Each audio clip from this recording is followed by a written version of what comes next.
Bloomberg Audio Studios. Podcasts, radio, news.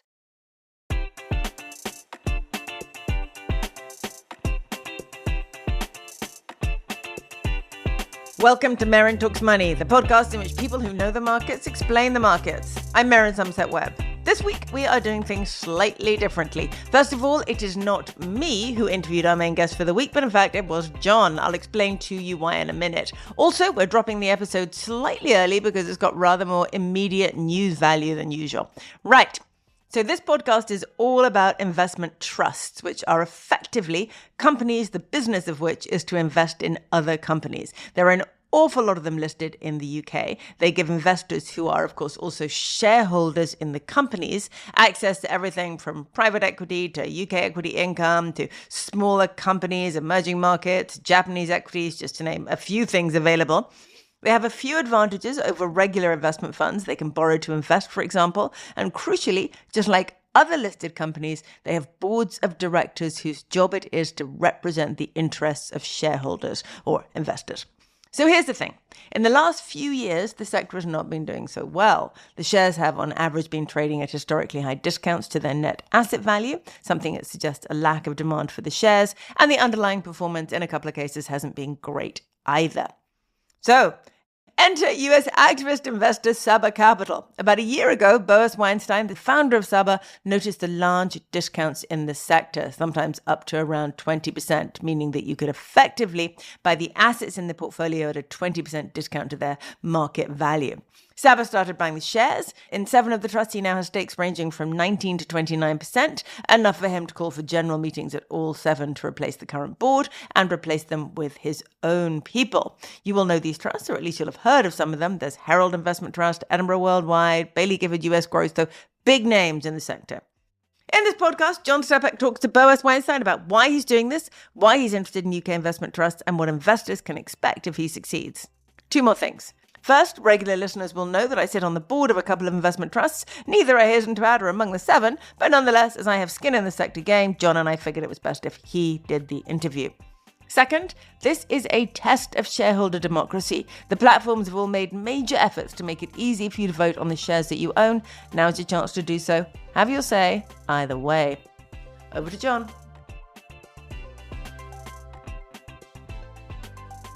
Great to have you on the show, Boaz. Looking forward to hearing all about this, because obviously it's caused a big stir over here in the UK.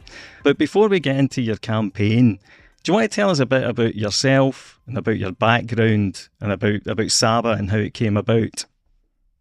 Sure. So thanks for having me. I worked on Wall Street ever since I was 15 years old. I was very lucky to get a summer job. And 36 years later, the excitement of the ever-changing nature of markets and mispricings and arbitrage really stays fresh with me. I first started out working at a couple of banks, and then in 2009, I started Saba. I had spent the weekend of Lehman Brothers' failure at the New York Fed, which was one of the most dramatic nights of my life. And I got to see a lot of crazy things over the years. I was trading when the towers were hit by the 9/11 attacks, and actually spoke on the phone with someone in the towers. The lines were working, who was asking for help and advice. And just to have been there at the moments in history, whether it's financial history or global history, but to be trading risk has been an incredible experience. Just one thing there. So you said you started on Wall Street when you were 15. That's quite precocious. How did that come about? There's a lot of luck in everything, and I happened to have been walking by the job postings in my high school, and there was a woman who had gone to a similar school who needed somebody who had a deep voice. As I talk to you today, my voice is actually quite unusually raspy, but I had a similar voice when I was 15, and she was a very successful financial consultant named Janine Crane. Her mother actually was one of the top 10 brokers at Merrill Lynch, and this team needed someone to make appointments for them. And I got to sit there and listen to research analysts talk about stocks. And I just had the most incredible experience. And things build on each other. And I was able to parlay it into an interview at Goldman Sachs and was able to get a summer job on the trading floor when I was 19. What a fantastic experience. So you founded Saba in 2009. Tell us a bit more about that and how you eventually came to focus on closed-end funds. In the US, closed-end funds are basically what we call investment trusts in the UK. Yeah, let's call it investment trust today. I can deal with the cross-continental differences. So we can even say tomato if you make me. So right now I think I'm having some thrown at me by some of my adversaries. Possibly. Yeah, I started Saba in a very difficult time for markets. I started amidst the ashes of Lehman Brothers, the global financial crisis, Bernie Madoff, and I started very modestly. We raised 160 million by the time we launched August 09. And then because of, I would say, determination, force of will, and being able to convey a story about the opportunity in relative value trading, we're not a long biased investor. For the most part, I was able to take the firm from its humble beginnings. We got up to about 5.5 billion by March 2012, which was really quite a feat. But our strategies have really evolved from more narrowly focused on the credit markets and credit against equity, and having now moved for the past more than a decade into different kinds of arbitrage that we hadn't done before, namely investment trusts. Okay, so targeting closed-end funds, and presumably that's to try and narrow the discount. Is that your primary goal?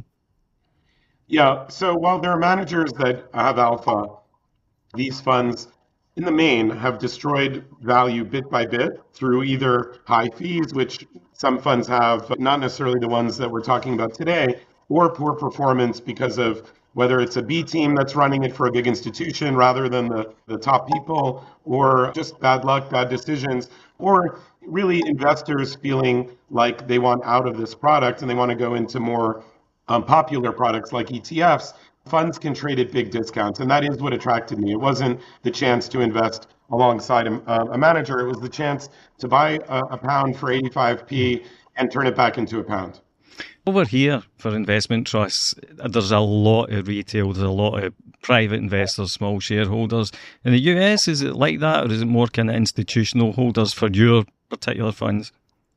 So the closed-end funds in the US, or the investment trusts in the UK that we buy, are held very much by retail investors. There can be institutions in them, and in fact there are in various funds that were invested here in the UK or in the US, but Saba's investors, so the investors that come into our funds, first we manage 2 closed-end funds in the US and we manage an ETF of closed-end funds. Those are primarily retail investors, but our hedge funds are primarily institutional investors. They might be a pension fund in the US that is considered a sophisticated institution, but it represents tens of millions of retirees. So ultimately, we are getting back to mom and pop, no matter how you look at it. And I think it's worth adding that actually our second most popular country to invest in Sabas after the US is the UK. We have significant institutional investors, upwards of single tickets of $300 or $400 million from some UK institutions. Okay. Look, getting to your actual campaign now and the focus on the UK, why the UK specifically and why now? Is there something that particularly caught your eye?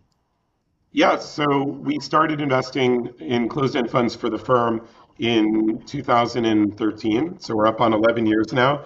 And I'd invested in them personally a very long time ago, so knew quite a bit about them. But so the UK was something where there had been a trade or two to do from the very beginning, but not really something more than that until 3 years ago. So I want to break that down for you. We had spent the first 8 years squarely focused in the US. We even had as much sometimes investment in Australia as we had in the UK. Why? Because to the UK's credit, the governance of the funds, the rules of how they treat their shareholders was quite a bit better than the US. There are things that are done in the US to the investors by the manager that would just shock you. So the better governance was appealing to us, but there wasn't much of a discount. Because of that governance, because the industry, which is 150 years old in the UK, had done a better job of treating its investors, that led to funds trading better, the industry grew, and the UK was about as big as the US, even bigger, until 3 years ago. So I want to put a pin in that and then tell you what happened over the past 3 years, which is why we jumped in.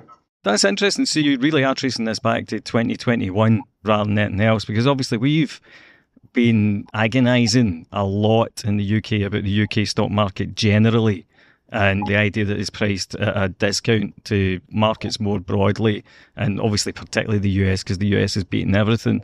But what is it you feel happened in 2021 that particularly made everything worse? Yeah. So first, just so everyone understands, a lot of these funds, in fact, the ones that we own, not just UK stocks, in fact, they might own majority US. They might own NVIDIA and Tesla, let's say. And so they're a collection. What are these investment trusts? For anyone listening who doesn't really know much about it, they're a collection of assets managed by a manager, a venerable manager that was able to raise the money. And it's just a pool. And ETFs are much more common in the US these days because you can get out on a day's notice at fair price, at NAV, and the fees are often half. But these investment trusts, which own, again, a collection of stocks, in 2021, around the time that inflation was considered to be starting to be a problem, and we had the LDI crisis in the UK, it created sellers of assets, and there weren't really too many natural buyers. So what happened was the market went from very little or no discount to big discount.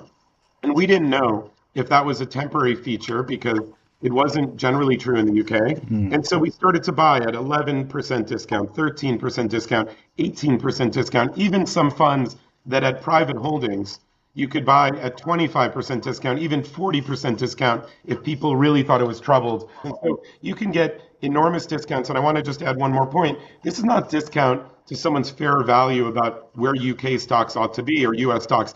This is discount to the closing price. This is an actual discount, not a hypothetical discount. And so that's when we jumped in. And we had believed in the beginning that it was going to be transitory, that the discounts would go away. But instead, it got worse. And I can take you through that 3-year timeline very briefly if you want.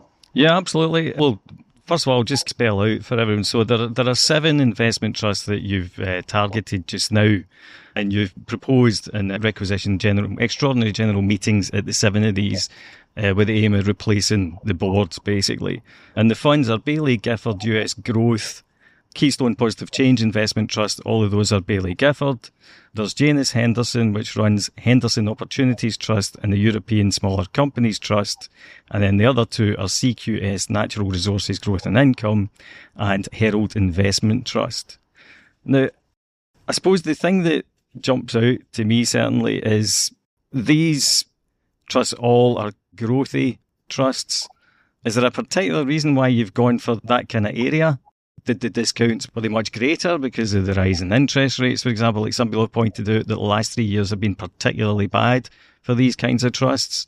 Or is there another reason behind that? No, we wake up every morning and we look at the 500 different options for us.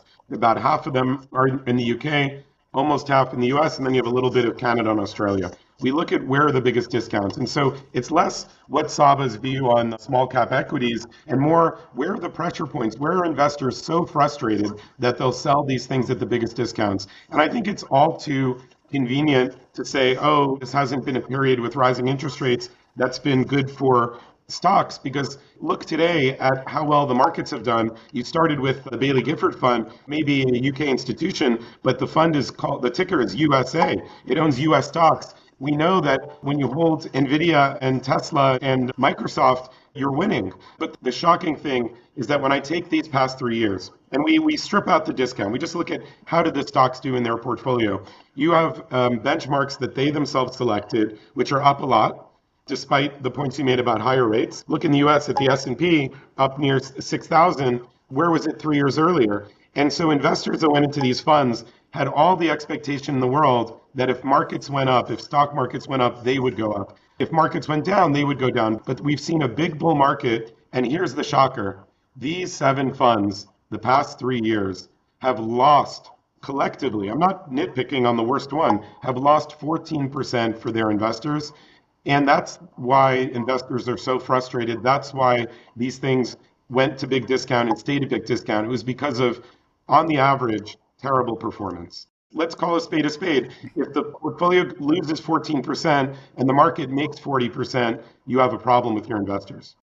You've described them as the miserable seven, which is obviously quite a catchy kind of phrase, and the referencing the Magnificent Seven. Obviously, each individual trust has got different, performance and different factors. But for example, to take one that has been highlighted specifically, and I think you've actually acknowledged this, Herald Investment Trust is a kind of long-running sort of investor in smaller tech companies. And while, it's maybe struggled over the past 3 years, it's got a very good long-term track record. And obviously quite a lot of loyalty because it's had the same manager for a very long period of time and she's very highly respected. Do you think it's necessarily reasonable to be bracketing all of these kind of trusts as miserable? On the average, they're miserable. So you're right. So let's talk about one of the best ones in terms of investors' esteem. But I also want to tell you, you're magnificent because you're willing to overlook 3 years of bad performance. I'm a long-term investor. I'm a long-term investor, Boaz. I love it. You should come invest in our funds because we live in a world where if we have one bad quarter or one bad year, you make money for your clients, you raise money, you lose money, you lose investors, and you're willing to overlook. So I just pulled it up. So yes, so the average lost 14%. This fund, if I just take January 1st, 2022, okay, it's actually lost a little bit of money. Our US product that just owns these things, we just own a bunch of closed-end funds, it made 40%. If I pull up the S&P, it's going to have made an ungodly amount of money. And actually, Ms. Potts, her largest holding coming into this year, 2024, became a meme stock of sorts. It went up 300%. So somehow there are things in the portfolio that are just doing so poorly that you can have markets up so much, yet her portfolio lose a little bit of money. And this is what I would say. Her track record is fantastic since 1994. Okay, I acknowledged it. And that's also why we decided to sweeten the offer for investors who may be attached and may be so forgiving that they don't care that the markets went up 40 and they lost a little bit of money. And so we've offered in that fund that any investor that wants to get 100% of their money back at 99 meaning 99% of net asset value, they may do so. We would offer that to them, which is a style of governance that far exceeds the industry, not just in the US, in the UK, which I'll explain in a minute. But let me just add that the closed-end fund, HRI, when we started buying it in 2022, it was north of a 22% discount. So as much as people love Katie, they didn't love her enough that there were no buyers willing to pay 19, 18, 17, and we were able to buy big stakes at double-digit discounts all the way through until we showed up a month ago with a very big position. And so I want to just say one thing. We have helped thousands and thousands of mom and pop investors that own these things take their portfolio from 78% of NAV. The price has gone up significantly now to almost NAV thanks to our activism. I mean, don't get me wrong, I think a lot of investors are quite excited about the fact that there is someone like Saba and some of the other activists paying attention to the investment trust sector. I guess where I suppose some of the concerns that there's on IE are whether this is essentially a time when the UK is out of favour, and it's one thing to be comparing the performance to the US market, but the UK itself, as I say, it's very well known that there's a wider kind of market downer on the UK, and that this kind of macro environment has just been very bad for most things that are UK listed. Daft things like oil companies trading at a massive discount to their equivalents in the US, even though they all basically own very similar assets and have very similar sort of strategies. And I guess that's the question. It's like, it's good that you're drawing attention to the massive discounts in this area, but is it necessarily follow on that you would then be a better manager of these assets? That's a fair question. I think if you take a step back, Saba has bought 2 billion euros worth of these funds, okay? And when we look at the holders list and what's been happening, and I can read articles that were in the FT or in Bloomberg the last 3 years that were so negative on this sector. When we look at the holders list, we see all the top investors selling and only one institution buying, us. Okay? So first, if we didn't buy, this market would be in much worse shape. Secondly, we do not come as American hedge fund to go and cause trouble in the UK. We're equal opportunity, John, okay? We're causing trouble as they see it in the US, okay? Tens of thousands across even a few funds, so hundreds of thousands if you put funds together, of investors that have seen the benefits of us making their portfolio go back up to NAV, and the multiplier effect, the interest on interest, the time value of money has been so significant. So we not only have caused so far the portfolio to rise, but let's look a step further. If we're successful here, we would endeavor to bring the first investment trust to the UK that should allow investors to benefit from the opportunities in these discounts rather than suffer from it, rather than be a casualty of it. So we would have an investment trust made up of some of these seven, whichever ones we're successful in, and if we're given the mandate, where we would use our acumen to go in the market, find value, buy things at 86, turn them back into 100, as we have in the US. You could see our track record in our US vehicles. And that's a really exciting opportunity for many UK investors who want to profit from these discounts rather than suffer from it. And lastly, you could look at the portfolios as they are today. You, again, started with the one that's US based, even though it's Bailey Gifford. Money would be coming out of the US equity market and be put directly into what the market that needs it the most, the UK investment trust market. We would take that capital and buy billions more of UK investment trusts. We would push the industry to be governed better and to trade better. And I think we would eventually be seen, even by the managers, as having done a great service to the industry. So just to be clear, your plan would be whichever ones you get hold of, the main goal is to mostly liquidate those portfolios and then use that money to buy other discounted investment trusts. Is that fair, or is it more complicated than that? There's one thing in between that we are willing to do that, for example, Bailey Gifford, when they took over Keystone, KPC, they did not give their investors a chance. So they were not the prior manager. I believe it was Aberdeen. They took over the fund, change in manager, change in strategy, and they did not offer those original investors a chance to get out. They were then trapped with this new manager, albeit a venerable manager, but the performance of Keystone has been disastrous. If anyone wants to look up what the definition of a disaster is, the Keystone Positive Change Fund, I think since they took it over, underperformed their benchmark by 100% or something impossible. Or maybe it underperformed by 70 and underperformed us by 100. So anyhow, they were not afforded the chance to exit. What Saba would do upon the change in the board is offer investors significant liquidity. In the case of the 6 funds out of the 7, significant, and in the 7th, complete. So anyone who wants to get out can finally, after years of struggling, get out near NAV at 99%. And whoever wants to stay in and be a part of the future will stay in and be a part of our product offering, which will go into the investment trust market each day and find opportunity. Just on a practical point of view there, the most famous unlisted asset that some of these trusts own is SpaceX, Elon Musk's satellite operator. What would you do about raising liquidity how would you deal with unlisted elements of the portfolios? The portfolios, again, I think it's worth talking about the interesting bits, but the portfolios are something like 98% public. Okay, yeah. So there's this 2% private bucket. And the biggest holding in the private bucket has actually captured everyone's imagination is SpaceX. Now, there's a difference between being private and illiquid and private and everybody wants to buy it. First, it would not be hard to sell it. But second, we are considering for the ones that have SpaceX a different exit, a different solution, one that will be seen in hindsight as having been, we've considered for different funds, different outcomes. And with SpaceX, I think you're absolutely right. It deserves consideration for perhaps allowing investors to stay in it if we can find a way to do that. And I can envision a number of different scenarios for that. And I think SpaceX deserves to stay in the portfolio for the most part, not promising the way things will be in 6 months, but I think you bring up a great point.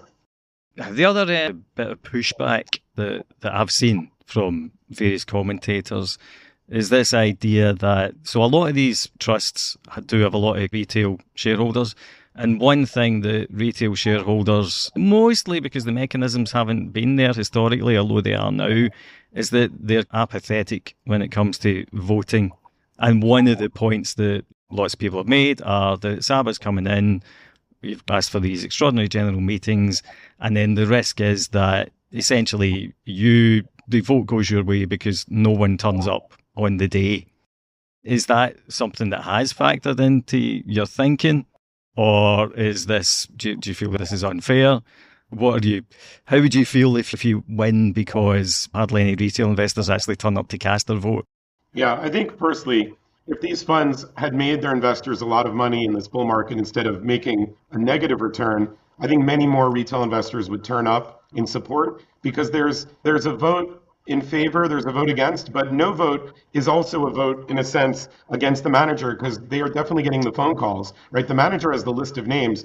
I have a big disadvantage. I don't have that list of names. That's why I'm here with you, the esteemed journalist, to get the word out. And we will have done this special webinar on the 14th. People who want to go and see that can go back and look on the website. So we're trying to get the word out. They have the full list to get that word out. So if they're decrying no fair, our investors don't vote, I didn't set up your electoral system. It's actually a really interesting point, because we had one manager say to me directly, I spoke to them. They said, it's no fair. They said exactly what you said. And they said, there are no institutional investors in our fund. And you know what I said to them? Why don't you go back 1 year, 2 years ago? There were tons of institutional investors in your fund. You're claiming everyone loves you, but they were desperate to get out and to sell you into the marketplace at a 15 or 20 point discount. And so we've assembled a portfolio of tortured souls, people that couldn't stay in. And we have taken that discount, and now it's at a very small discount. And the retail investor who did stay in has benefited. It's the institutional that wanted out, and here we are. That institution's no longer there to vote for them. I would submit to you that they voted with their feet and they exited to us. I think you've made that one very clear. Say the small investor does turn up on the day, because everyone, certainly in my experience, I haven't seen a campaign to get shareholders out and voting like this one for a very long time. So in terms of your pitch to the private investor, we've already talked about what you're planning to do, but what is in it for them? We could attribute the closing of the NAV discount to yourselves and let's say that we say that's all down to Saba. At this point, most investors in these funds can exit at or very close to NAV, occasionally at a premium, depending on the trust, just by going into the market tomorrow and selling their shares. So what extra is in it for them if they vote for your changes rather than against your changes? So there are a few features. You're right, the small investor could sell a small amount of shares and get out at this price that now reflects the optimism that we will win, right? And if they don't want to sell, that's because they want to give our new proposal, our new product, to this UK investment trust, opportunity trust, to benefit. They could go look at our ETF. The ticker is CEFS. It has an 8-year track record of success. I just pulled it up as I'm talking to you now, and I'll just tell you that since 2017, its total return is 125%, and the KPC fund is down 12%. Over 8 years, one lost 12, one made 125. And maybe it's no fair, I'm picking on KPC, so I'll pull up USA, the Bailey Gifford Fund. Ours is made 180% back to 2018, and theirs made 99%. So we, again, made 80% more than them. So you could look to that as a reason to stay in. Our proven track record of 8 years. You could look at the why vote for us. If you vote against us, it's very possible that the discount will creep back into the product. There's an example of a fund, the European Opportunities Trust, EOT, where we told investors, vote for us. If you vote against us, we believe this fund will go back to a discount. It's sitting at minus 14 as I speak to you. And they had a chance to exit at 99, at -1. So there's protecting their own investment means voting for us. If they want to exit, good for them. But what we find in the US, John, is that sometimes, even if Saba didn't vote, we still would have had more votes. There's enough retail discontent. If you go through 8 years and you underperform, or 5 years, or 3 years, you're going to create an investor base that is going to listen to other ideas. And unfortunately for the product, they don't have a mechanism to get out at NAV. We're their mechanism. We're their advocate. So there's a great reason for the retail investor to vote for us. Now, I'm not naive. I know that they don't get to hear me on the phone. They don't get to get emails from me, but they do hear their manager saying that I'm going to cause death and destruction. And there's been a lot of misinformation said, which I will have cleared up by the time the votes are taken. Moving on to the board, what you're planning to do, as I understand it, is if they vote for you, then clear out the old boards and replace them. And you've already discussed having 2 board members, one, correct me if I'm wrong, a Saba board member, and the other one kind of chosen by yourselves. The one issue is, as you've said, UK governance is somewhat, or if I understand you correctly, somewhat better than it is in the US. And 2 board members trust, particularly whenever presumably each of these trusts would be going through quite a significant restructuring by the sounds of it. That sounds like a lot of work for those individuals, and boards here more typically have more members. What's your kind of answer to that? It feels as if two is light, put it that way. I agree with you, and it will not remain 2. We've done a lot since December 18th. And to round everything up and put it in place, we didn't have the time to add 30 more directors to these 7 funds. I think what you could do, instead of listening to just my words, is look at my actions in the US. In the US, we manage 2 funds. The funds have 9 members each. 8 of them are independent. And we changed the governance of those funds to be more friendly to the shareholder, less friendly to us as the manager. We did that in 2024 with a fund we took over, ticker is SABA. We viewed it as we're much more investor in this product than manager of this product. And we want to show the managers what the best governance is. That's why, unlike what Janice Henderson or what Bailey Gifford didn't offer their investors in terms of liquidity, they became the manager and they trapped people. They didn't give them liquidity. We are giving substantial liquidity to 6 and full liquidity to the 7th. So we're going to, in that same way of good governance, add a lot of independent directors. We also, if we create a merger of some of these funds, the independent directors will multiply, but there's only one of me. Thank goodness there's not 2 of me, right? Can you imagine? So you're going to be adding independent directors simply through merger. And in terms of you guys coming into the UK, is there a reason why you want to do it like this rather than just setting up like a new trust, launching a new trust to do this? You know, just roll up the investment trust sector in the UK as you see it. We might in the future. We've seen actually in the US, our ETF continue to grow. So there is demand, new money, right, to go into our products. If you look up CEFS and the AUM growth the last few years. But the main reason is because the sector is so beleaguered. I don't need to read you headlines from Bloomberg and the FT excoriating the performance, the discount, the seeming inability for that discount to come back for 3 years. So there is such a negative view of closed-end funds in the US and investment trusts in the UK that actually no one's really been able to bring a new fund. In the US, Bill Ackman tried to bring a closed-end fund and ultimately shelved it, though he may come back with some new ideas and he's incredibly clever. But even he was not able to bring one fresh. Unfortunately, the market is in such a bad place that I think that would take another year of rehabilitation, which it cannot be argued.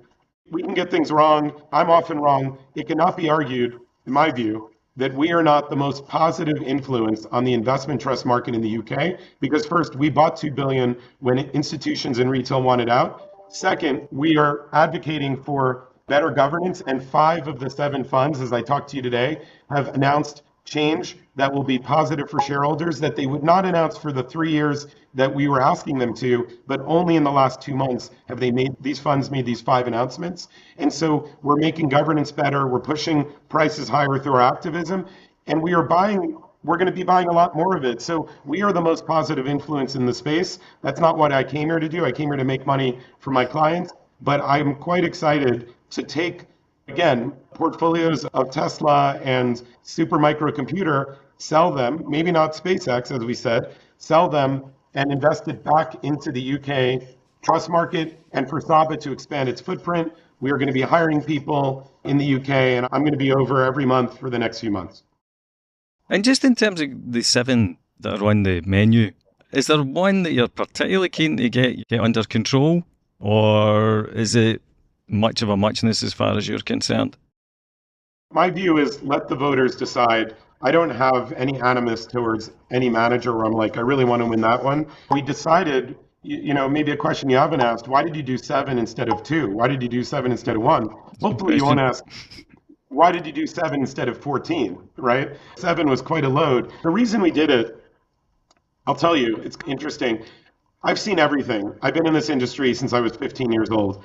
I've seen good behavior, bad behavior. We have an investor for a decade in Europe that will not invest in activists.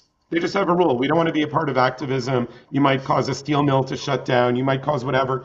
But for Saba, we make an exception because you're pushing back against asset managers that are not treating the investors well, and we want to be a part of that. And so in a sense, it's ESG friendly for us to be pushing for better governance, which we undoubtedly are. And this whole space is one where I've seen everything. And so why 7 instead of 1? I won't necessarily say what all of those things are, but we felt if we only did 1, those other 6, not particularly those, but other managers might put up roadblocks, might do things that are entrenching, that would then hurt our investment, hurt all other shareholders' investment. And we wanted it to be a big bang to take the industry by storm. And what I think you're going to see, because people have now made lists of the other 20 funds we're involved in, here's my prediction. You can have me back in a year if you'll take me, is those other 20 funds will have instituted change that helped the price go up, helped retirees and Saba investors alike make money, and the governance will be better. But some of them can take action to make the governance worse. I'm going to give you one example. In that case of EOT, where we came in, we've been very quiet in London. We came in and said, there's a continuation vote. We're not being activist. There's a natural continuation vote should the manager get to keep the assets. And we said we're going to vote against it. And after that, the manager announced some sort of buyback. We said the buyback's not big enough. And if you vote against us, this thing will go back to a big discount. Institutions voted against us. There's an old boys network that it does exist in the UK. I'll spare you some of those details. And they voted against us. And instead of getting out at 99, I think they had a fiduciary requirement to vote for getting out at 99 because it was so clear that it would go to a discount again. It went to a 14 discount. Now, what has happened since then? Here's the punchline. The manager is now the 3rd biggest owner of this fund. So I'm not calling him out by name, but his name is Alexander Darwell. So I am calling him out by name. Oh, yeah. He's entitled to, and he has bought 7.84% of the fund. And that means that an activist will have a very hard time because if the activist comes in and buys 5, Darwell can buy another 5. And so that is why investors are sitting at a 14 discount in that fund.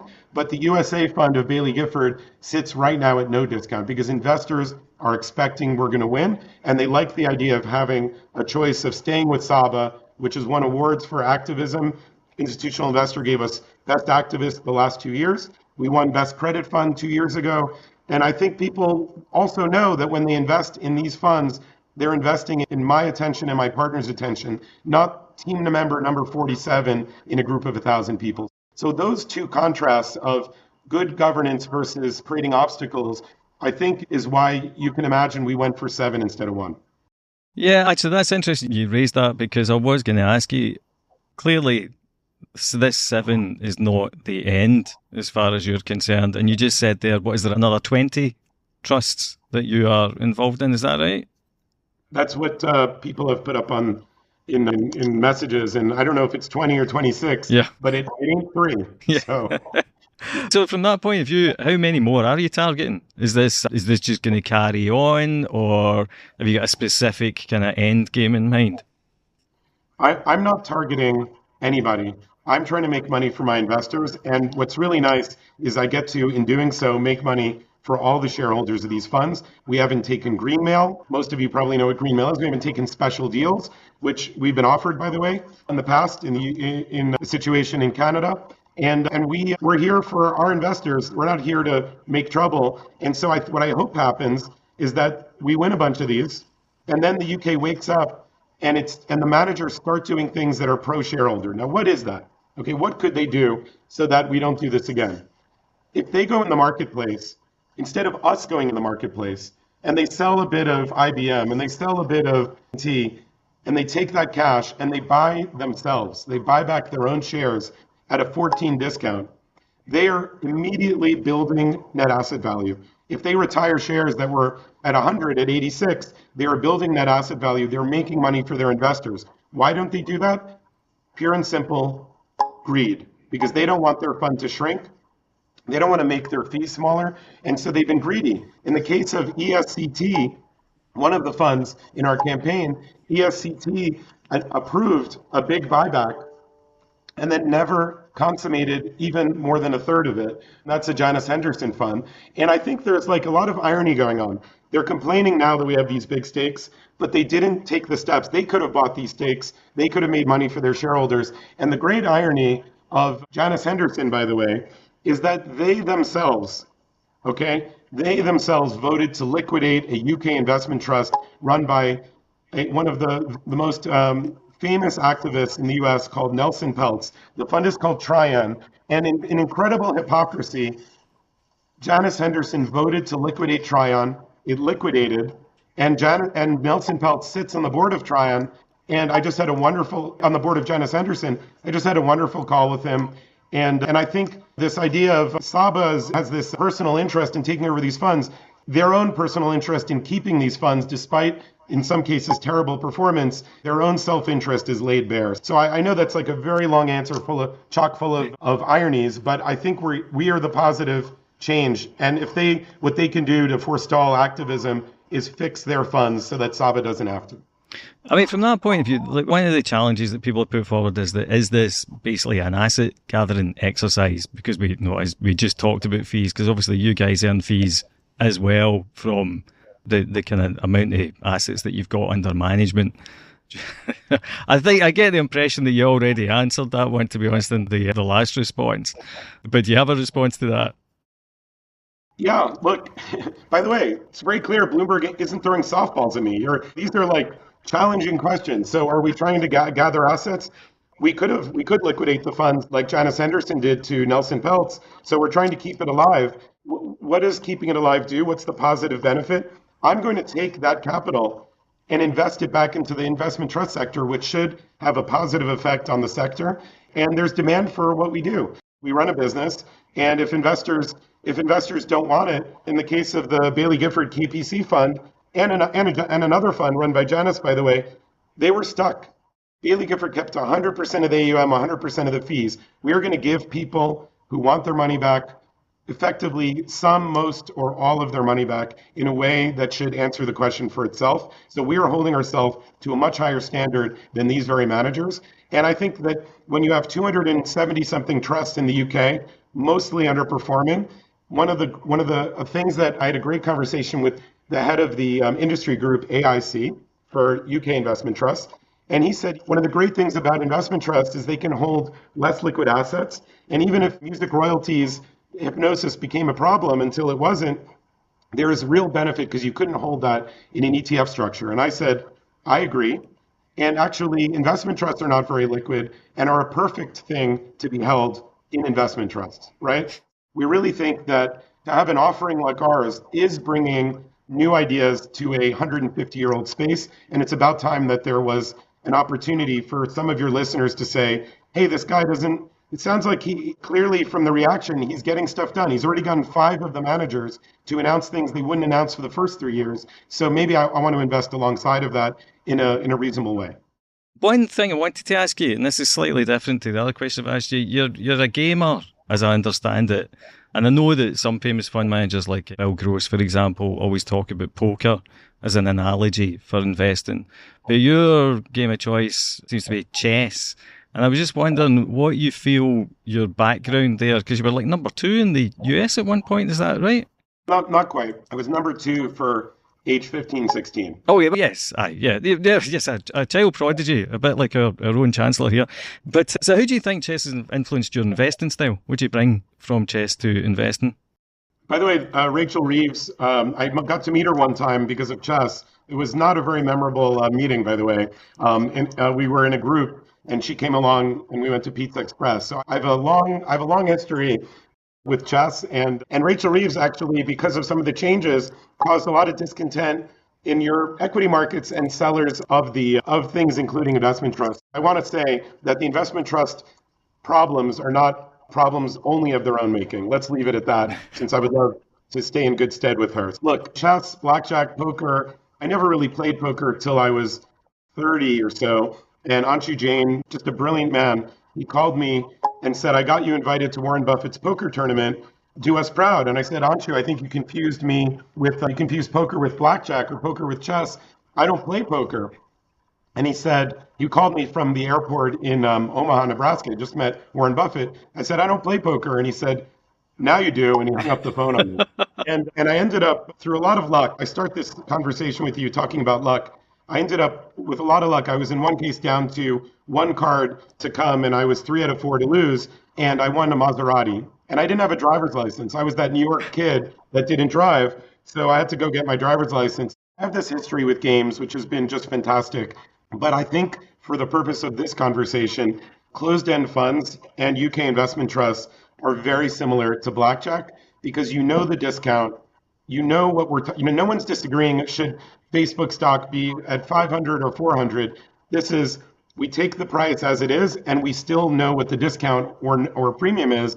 We know what the discount is, and in blackjack, we know what the count is, and we know what the odds are. And in this is the one arbitrage, what I want to leave you with, this is the one arbitrage where I can control my own destiny because a share is a vote. And if I get enough shares and I get enough followers, I can actually get the manager to be replaced. And that manager should not want to be replaced. We've only done it twice in 12 years. What we're doing now in the UK, we have done twice in 12 years in the US, despite having more than 70 campaigns. So why are we doing it now here in the UK? Because the managers did not listen to us. We came to them. We said, you should do an aggressive buyback. You should do a tender. You need to narrow your discount. And for 3 years, the discounts were not narrowed. And so in blackjack, in the end, you get to know, if you played down to the very last card, you would know exactly what it is. Here, if we owned 51% of the shares, we would know exactly what the outcome would be. But let it be left to the voters. The managers get to call them. We don't. So I'm here with you on this lovely conversation to tell the retail investors, we are here alongside you. We have your interest just like you have our interest, which is a higher price. The manager's interest is to keep their fees and to excuse their underperformance. If you get one message to give to the rest of the investment trust sector, can you sum it up in a sentence? Look, let me say this. I would bet, what are they saying to us? Dollars to donuts, that the other 20 funds that we own have had meetings about how to get their share price up. And you did. I don't know you did, but I do know you did. Logically, you did. And think about the small investor, that we are a positive agent for change. And we are going to invest, not just the $2 billion we have so far, but we are going to invest more back into the sector. And what you will see, which I'll give you an anecdote in the US, there is a fund, the ticker is NHS, Nancy, Harry, Sam. They, after quite a bit of back and forth, they did a tender. They did listen to us. And after that, their shares traded so much better that they were able to issue more shares 2 different times. And so looking out 5 years later, their fund is now bigger because we helped them fix their fund after a lot of back and forth that they otherwise wouldn't have had. This is about too many sellers, not enough buyers. If you buy back your shares, if we buy back your shares, you will be able to grow the UK investment trust space. And so that's my message to the market, is that I know the 7 of you don't think we come in peace, but for sure, there are hundreds of thousands of small investors that have benefited every time from our activism.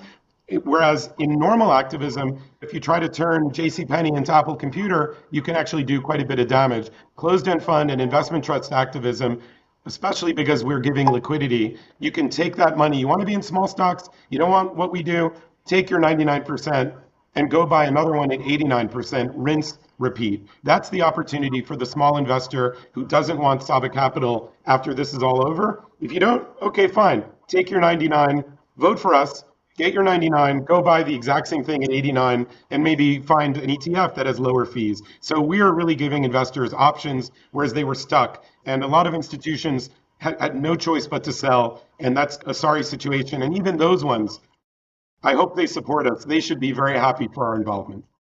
Well, you just given me the headline. It's going to be how Boaz Weinstein fixed the NHS. I think that'll be very clickbaity here. Thanks a lot for your time. The one other thing I would ask you, Boaz, is, so say we look back, you win out here, 3 years out, you're being judged on Sabas' 3-year performance from now. What would count as success? First, that investors were able to get that exit, and that if they then look at the ones who stayed in, that they would find something that I truly believe. I look at all the businesses that Saba does, because we do a lot more than investment trusts and closed-end funds. But when I look across the businesses, none of the other businesses do I have any sort of control over the future. Predicting the future is hard, but this business is something that is far easier. If you buy something at a 15 discount and 60 times in a row, you were able to get that discount to shrink, rinse, repeat, you are creating value for your investors. So success to me 3 years later would be that what we've been able to do for the last 12 years for our clients is repeatable. I think it's even more repeatable because now we carry a bigger stick. We have $6 billion invested in the space globally. And that because of that, managers will do the right thing and we will deliver supernormal gains to our investors because discounts will narrow because of us. That's my goal. We might fall short, but for the last 8 years, it's been, if you look at that ETF, it's been a great ride. Okay, thanks very much, Boaz. Really appreciate your time. My pleasure.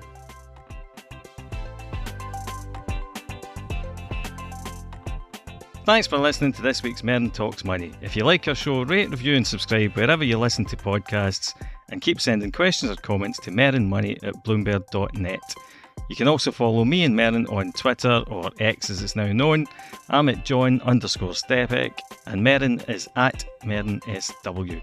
This episode was hosted by me, John Stepek. It was produced by Summer Sadi and Moses Andam, and special thanks to Boaz Weinstein.